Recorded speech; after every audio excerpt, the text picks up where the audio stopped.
Hi, I'm Carl Williams, and my sister and I DIY microlocked my hair in January of 2021. So that means 2022? Was it 2022? Oh yeah, 2022, which means I'm a year and a half microlocked. And in this video, we'll both be giving you 360 views of our hair, both close up and around, so you can see how our hair textures and our resulting microlocks differ. Then we're gonna go over his goals for his microlocks going forward, and I'm gonna talk about a couple suggestions that I have based on those goals. And then we will do a grid assessment and all that fun stuff, if he lets me, because every time I say grid assessment, he makes this really weird face, so we'll see how it's going.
Okay, so now we're gonna do an individual lock assessment, and we're gonna take a look at his grid. So Carl, please, thank you.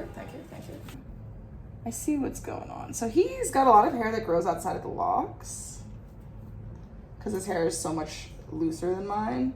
Like a lot of hair growing outside of the locks. And you retightened your hair when? Oh, like last week, 2 weeks ago. Like 1 or 2 weeks ago? Yeah, something like that. So I would say in terms of his grid, it's still there overall, but there's definitely a lot of hair growing outside of the locks, and you can see how some of them have gotten smaller or larger because of that, like right here on this side. This lock is so much smaller of a base than this lock on this side, and he's kind of like this lock on this side, and who even knows where this hair is supposed to go. So it seems like you could definitely benefit from if you ever want to come visit me, having me retighten your locks and just spending one whole day of me going through your grid and figuring out what we want to do.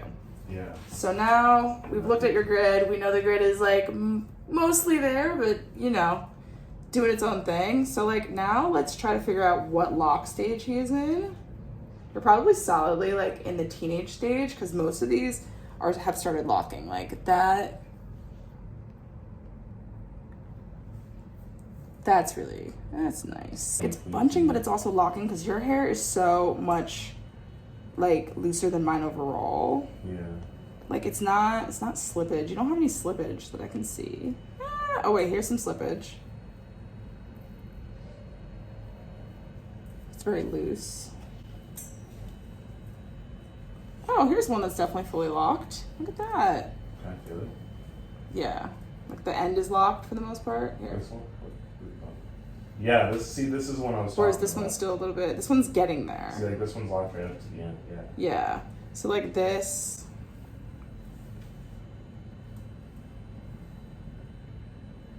Yeah, it's interesting. Your hair is different. You can kind of see what it's doing. It's trying to get you. So I guess as Carl was retightening, he accidentally did this where there's basically a hole in his lock at the root, but luckily it's only at the root. So put it in here. All you have to do is find one side and stick your needle through, and then find another side and stick your needle through and come down and pull it through. And then you try to identify those same parts again. I'm gonna try to do it from up, down. And then you put it through the other side. And down. So how do you avoid this? Basically, it's just trying to remember where your cardinal directions are. So Carl, just head up from here right now. So basically his north is always gonna be this way. His east is this way, his south is this way, and his west is that way, and that stays the same on basically like all parts of the head. And then this is the place that most people find lint if you're going to find lint. If you have like a lint problem, this is where it usually is, because there's so much friction down here and because it's the first place to touch your clothes. And I do not see any lint in his hair. Because I just don't wear it down that often anyway. Yeah. Like I wear it up most of the time. And when I wear it cover down, it at night. Yeah, I cover it at night and I wear it this when I do wear it down most of the time. Yeah, that is really important. Okay, so now we are going to use this and we're going to measure the size of the lock at the base versus the size of some of his locks in terms of thickness. This is a 1/2 inch lock, so that is about the base of the lock. And then in terms of the size of the lock, it wants to be thicker. I think when it's done, it's going to be about 3/8 of an inch wide. I think most of these ones in the back are actually more like the 3/8 of an inch wide. Like they're not quite this big, but I think when they finally spin down, they'll be about that size. Let's see if we can get more matured ones. The more mature ones are almost always the ones in the back, the lower back part. It's about 5/16 of an inch. So if we go find that lock base, let's see if we can even find it. I think it's about 3/8 of an inch if you look at it. Yeah. So he has 1/2 inch parts where his locks are about this big when they are like full diameter, 3/8 of an inch. And then 3/8 of an inch parts where his locks are about 5/16 of an inch.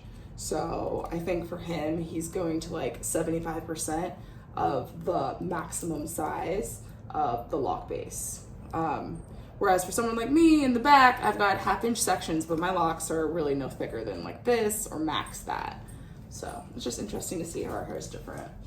This is kind of bunching, but it also, I think, is just Carl's hair going through the process of spinning down, as I call it, into his final lock. Like it looks like bunching, but I think this is really just like him still budding in 1.5 years because he's got a looser like 4A textured hair, and he started on very long hair. Weird. Some of these are just really thin at the end. Yeah, some of them just end up being like that. This one looks like the day you installed it. This one. Yeah. Interesting. Weird. So the natural curl pattern that you have on your head is, it's 5/16 of an inch. You can see right here. We're looking at the diameter of the curl. I wouldn't say it's 1/2, and I wouldn't say it's 3/8. That's bigger. It's more like this. Like that is how thick his natural curl pattern is. Whereas mine is somewhere around here, 1/8 to whatever. Overall, he kind of lost his grid. His hair still looks thick. His locks are somewhere between the infancy to the teenage locking stage. They're definitely not fully mature. It does matter the section of the hair and the individual lock itself, however. There is a lot of creeping going on, but that also just has to do with how he's retightening. Okay, so after looking through his hair, I have some thoughts, but first I want to hear from you, Carl. What are your goals for your locks? I mean, I just want them to kind of do whatever they need to do. I think that as long as they're clean and they look mostly presentable, I'm happy with them. I would say just to like help with the cleaning, because like I think we do have very similar hair when it comes to the amount of sebum on our scalp, and I know that all you use is shampoo. So I think we talked about this earlier, but what you could do is, I guess, move on to shampooing your hair the way that I shampoo my hair, since overall I think we're at a good stage when it comes to the maturing of your locks. So what I would say is wash your hair, suds it up with just like a palm full of like straight shampoo, get it nice and foamy, and put it in your scalp. Really suds your scalp up, like suds it up like bubble bath suds. And then rinse your head with a very good water pressure faucet. And I want you to wash your hair at least 2 times that way. So like suds, rinse. Once you're done with that process, I want you to braid and band your hair pretty tightly and be careful at the ends. When you braid, only braid to about here. And then I want you to bend it over just so that when you're taking it out, you don't inadvertently undo your ends. And I want you to let your hair dry the majority like that. Once every four months, have someone else look through your grid. At least 4 months, 3 to 4 months. Have someone else look through your grid just to like see what you're doing. I would also say when you get to the front of your locks, make sure, like really try to, for every row, look at a three-way mirror and like at least make sure you can like decide where the hairs are, and then put little clips before you go through the row. So you could also use a different rotation, because it does seem like your locks want to thicken up because you have looser hair. Considering the way that Carl's locks are, and like I can tell like they want to be more to his natural curl pattern, I would say if you like really want them to like kind of have a little bit more room to breathe, I would just stick with like the 3-point rotation. If you have any questions for either me or my brother Carl, please put those in the comment section and we will be responding to them.